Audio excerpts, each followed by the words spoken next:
Hens are friends, not food.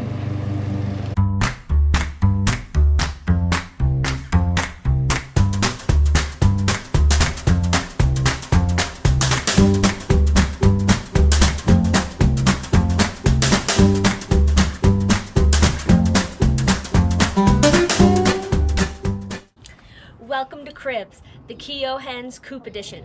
Today I'm going to walk you through our chickens' coop and their run and what our setup is with that whole thing, and then I'm going to introduce you to each of our 5 hens, let you know their name, their personalities, some of them have a couple funny stories, so I'll just share that stuff with you.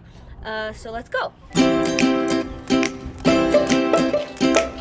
When we first got our chickens, we started with 8 of them. We had 4 Rhode Island Reds and 4 Americanas, and the Rhode Island Reds were great, 4 of them. They were all hens, no roosters.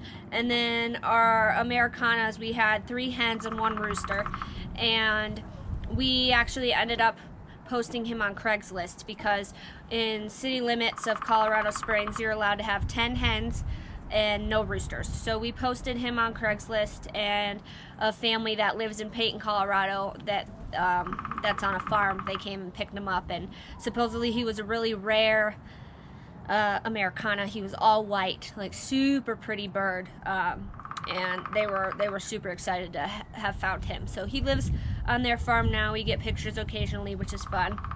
And I have a funny story about him because I took him back to the chicken man in Pueblo, and he said, okay, well, I'll take him back, but I'm going to take him to Brighton. And I was like, oh, well, what's in Brighton? And he goes, like, the birdhouse where they kill like chickens.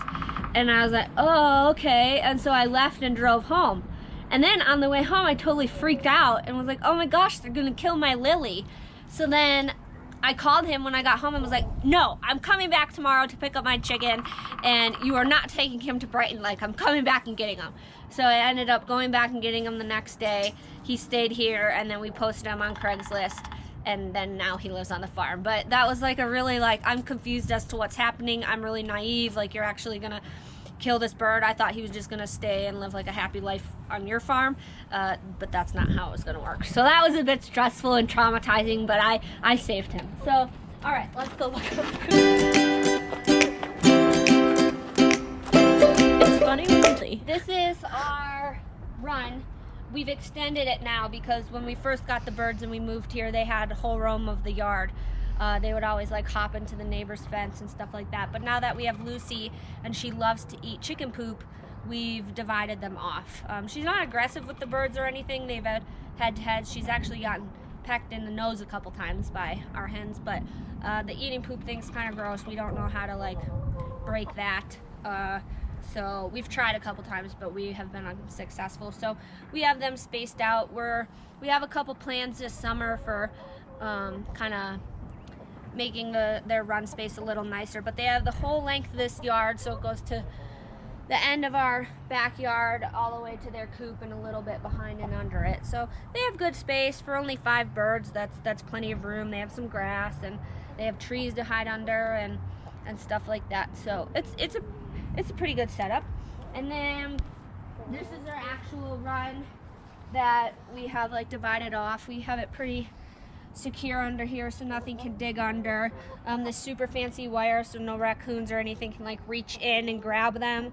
And then again, we lined it with rocks so that it's pretty hard for things to dig under. We have a couple roosts for them here. They like to sit on those during the day. And then this was like a 2-level platform thing that it kind of fell apart, but we'll this summer once the garage is done, our plan is to upkeep that. But there's grass on there, and we throw scratch in there and worms and stuff, and they like to peck around. We have 3 waters, but only 1's full right now. And the chickens always need clean water, and then occasionally we'll put apple cider vinegar in their water just to help with that kind of stuff. And then if you notice, there's a couple of these strings hanging from the top of the coop, and we'll hang cabbage and lettuce from here, and then they'll peck at that, and that's a nice treat that they have. They enjoy. This is our coop. We built this ourselves. Of course, like, we were looking around shopping for different coops, and Luke didn't like any of them, so we built our own. He made the really cool ramp out of wood and metal, and it's really nice. It's lasted for a long time. This is their coop door, which it has been automatic in the past, but right now we just open it and close it at night. And then I have this nail in here so that, again, predators, if they do get in the run, they can't open it and get into the chickens. Their feeder is underneath the coop with PVC pipe. We have oyster shells here too. Those are important for them to have because it helps with their calcium, and then the calcium is what makes the eggshells stronger. And then it also, having a stronger eggshell will help prevent them from becoming egg bound and having trouble passing the egg. So that's a scary thing. So that's what the oyster shells prevent. And then this is our feeder, just like a 5-gallon Home Depot bucket, cut in the bottom, and then the food just funnels down into the PVC pipe. This system has worked pretty well for us so far. And then back here was the battery box for the automatic door, but now sometimes some of the girls go back there and lay, and then I'll show you as we go around. There's another door in there that opens so we can collect eggs. We've had a couple, well, we had one tragedy with predators, and this is now boarded up, but raccoon or something like kept pulling back on the wire and got in, and unfortunately took one of our precious hens, little Gwenny. She was one of our blue Americanas, and that was really sad, but that's the only one we've lost to predators. The other two, or one was died of a natural death, and then the other one was a rooster. So we'll walk around the side and I'll show you the egg box and the back of the coop, and then we'll introduce you to the chickens. So like I said earlier, we built the coop ourselves. It was a fun spring project that we did, researching it. Our friends Caroline and Clayton bought their house while we were kind of building the coop, and they remodeled their whole house. So they had these old windows that were there that they tore out and didn't need, and we thought that'd be kind of fun to put these in, recycle them, and they're now in our coop. So that's a fun feature because you can see in, the chickens can see out. And then this is our egg box. So we have a latch here again just to make sure it can lock at night and stuff like that. And then, oh, there's eggs. So this is where they lay, and then we just collect the eggs and then clean out the egg box. And then this was the battery box, the new battery box, when we have the automatic door set up. This is the controls for that. Luke Jerry rigged it. Fresh eggs.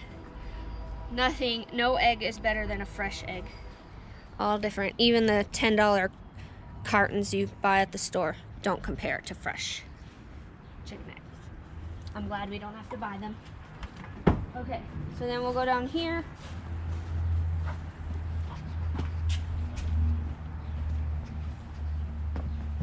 And then again, this is the back of the coop.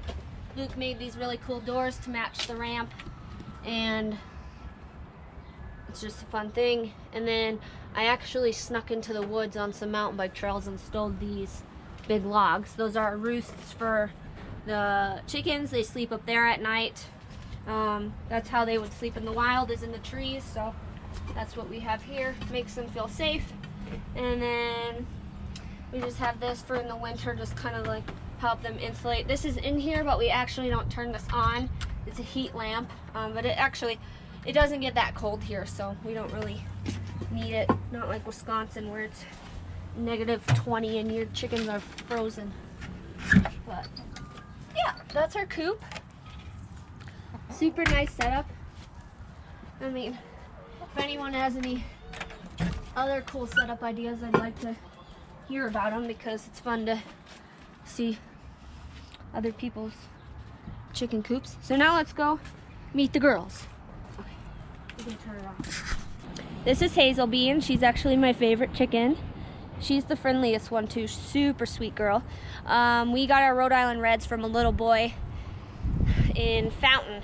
his parents were teaching him how to be responsible in like kind of business transactions. So we bought each chick from him for $7, and then we brought them home, and Hazel was one of them, and she's super cool, but she's our most expensive chicken. So $7 quickly turned into $450 because with our automatic door, chickens like to roost on things, and she was roosting on the door at like around sundown, and the door started to close, and her poor toe got stuck in the door, like jammed. And this door's really strong because Luke doesn't make anything dinky, of course, you know. So it was really heavy and crazy, and then her toe was dead. So we have a really good family friend at home who's a veterinarian. He has a farm, he knows about farm animals, and my other vet friend, Lauren Kamansky, texted her picture, and our Dr. Ray, our friend from home, said that toe is dead, needs to come off. So took her to the vet because I wasn't brave enough to cut it off ourselves, and they put her under, and they cut off her toe. But then we were still having issues because every time they had to change the bandage, it cost like $50, and I'm like, I'm not paying $50 for you to change my $7 chicken's bandage. I already paid $400. So then Dr. Ray just kind of talked us through it. Luke did the surgery things, like how to get the dead part of her toe off and whatever. So it healed well, and she's our big girl. But let me see if you can. Okay, let me see if you can see her toe. What? Can you get Lucy? So this is her missing toe, but she's fine. Has adapted. Doesn't hurt. And that's Hazel Bean, the $450 chicken. This is Lila. She's an Americana blue, and you can tell that she's an Americana, true Americana, because her feet are blue, or her legs and feet are blue. She's super pretty. I love her color. And her and Gwen were Her and Gwen were two peas in a pod. They looked the same. They were both blue, but Gwen was lost to a predator, so Lila's just trucking on her own now. But she's super pretty. One of my favorite colors, and yeah, not much to say about her. She's just kind of does her own thing. So Lila is our prettiest 10, I would say. Okay, this is Little Bee. So she is kind of, her and Rue go back and forth, but Little Bee is the queen bee of the flock. There's a pecking order with hens, and they're kind of always in a constant battle, but she's always kind of the rules the roost. She's mean, she pecks at me sometimes, but yeah, she's kind of queen bee of the flock, and will get to eat first or drink first, or gets her choice on the roost at night, and just kind of that things. There's just a pecking order with hens. So this is Little Bee, and she is in charge. All right, this is Rue, R-U-E. Name comes from the Hunger Games movie. Really liked that name and character in the movie and the book, and so I named Rue after her. And it took her a while to like warm up to us. She never really liked to be held. She would kind of always like peck at you and didn't really like it, but as we kind of tried more to handle her, she got better. Rue was our first hen that had a prolapsed vent from being egg bound, and of course Luke wasn't home at that time, so I kind of had to nurse her back to health and hope she didn't die, and that was a stressful situation. But we got her, and then just got on top of the oyster shells. So when they have the prolapse vent and they're egg bound, they're just having trouble passing the egg because the egg is underdeveloped. And again, that's due to like a lack of calcium and probably some other things, but I think mostly the oyster shells help with that. So we had to keep her in our house for a few days and keep her in a crate with a towel covered in a dark room so that she'll stop laying eggs, because hens need so many hours of daylight to lay eggs to develop an egg, pass an egg. So that's why in spring they lay. And we don't trick our hens with lights or anything in the winter. We just let them rest during that time and lay naturally. But yeah, Rue's super pretty. She's an Americana. Again, she has the blue legs and feet, so that's how you can tell. But yeah, she's a super pretty bird. Definitely unique color and feathers. And okay, so last but not least, this is Patti. She's another Rhode Island Red of ours. And again, she also kind of does her own thing, except one thing that's unique about her is she really likes to cuddle and like hang out. So in the summers when it's nice, she'll come sit on my lap and I'll just like scratch her head or under her wings, and she just likes to nap in my lap. She's also another bird of ours that has a health issue. Chickens can develop sour crop, so it's basically just where the food that it goes through their crop first, and the food just kind of sits in there and rots, and she can't pass any more food, and so as she continues to eat, it just sits and rots in there, and they can also die from that and get pretty sick. So I noticed she wasn't feeling well the other day and brought her in and just tried to have her drink and prevent her from eating for a little while, and massaged her crop throughout the day. You can feel that it was a big lump there. And then as she started to kind of look better and move around a bit more and her crop was going down, we brought her back outside, and she's been okay since. But those have been my two, the prolapse vent and the sour crop have been my two scary experiences with health issues with my hens. But other than that, they're really healthy, and Patti is just my cuddle bud. So that was our Keough hens. And if you have any hens and want to share their names or stories about them with us, please comment below. I'd love to hear them. Chickens are one of my favorite animals. So yeah, I would really like to see your coop setups, hear stories about your hens, see pictures of your hens, and yeah. Okay, so I had a few people ask about what's going to happen with the chickens when Luke and I are in Europe, and my sister Emily moved out to Colorado Springs a couple weeks ago, and she's living with us, so she's going to be here when we're in Europe, managing our garage apartment, like cleaning it and stuff between stays, and then taking care of the chickens. So Rhode Island Reds and Americanas are laying birds. They're not meat birds. They're not very heavy, and they lay between like up in the 300 range in their prime of eggs a year. So they're not meat birds. We will not be killing them when they're done laying, or like for food, or they will die naturally. They're our pets. So no, they're not food. We will. I've had people ask me that, so I feel like I should address that. Like, oh, are you gonna, like, when they're done laying, are you gonna eat them? And I'm like, no, they're our pets. They're going to die naturally, and the eggs are just a bonus.